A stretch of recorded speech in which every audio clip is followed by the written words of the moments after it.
The church bells rang at midnight, not for a service, not for celebration, but for death. Father Emmanuel's body was found slumped at the altar of St. Jerome's parish, a single bullet wound beneath his ribs, blood soaking into his white cassock. His outstretched hand still clutched the rosary. Candles flickered violently in the wind that had blown the heavy church doors open, as if the building itself mourned. The town of Elmswood awoke to grief, but not everyone was surprised. Father Emmanuel was not like the other priests in Elmswood. Where others turned blind eyes, he spoke, too boldly for some. He exposed corrupt land dealings between the mayor and a real estate syndicate.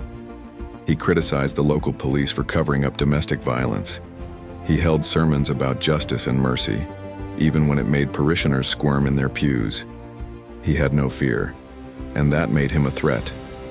His colleagues, wary of the trouble he stirred, began distancing themselves. One even told him bluntly, "This is not your battle. Preach salvation, not politics."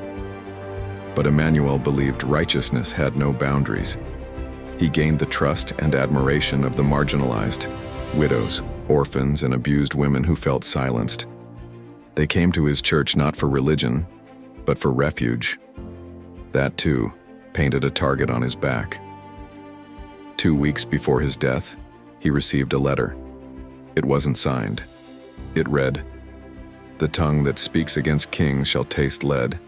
Leave town." He showed it to the police. They called it a prank. One evening, a hooded figure followed him home.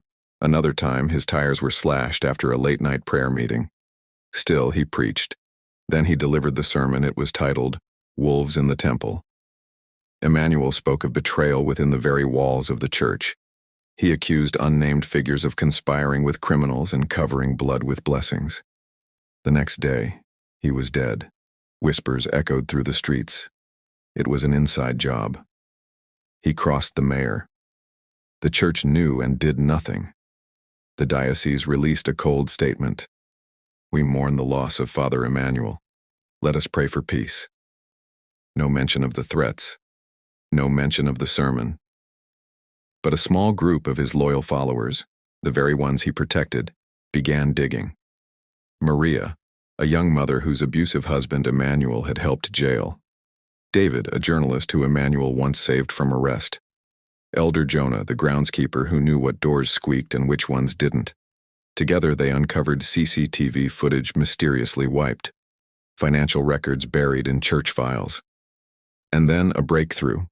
Phone logs connecting a fellow priest, Father Lucien, with a known contract killer 2 days before the murder.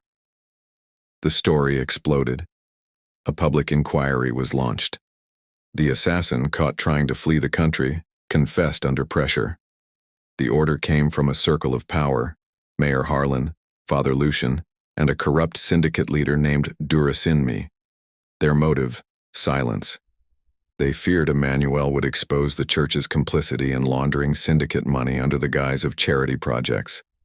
A year after his death, St. Jerome's parish held a memorial. Mayor Harlan was sentenced to life in prison. Father Lucian was defrocked, tried, and jailed. Durasinmi was extradited and is still facing charges. The altar where Emmanuel died was replaced with a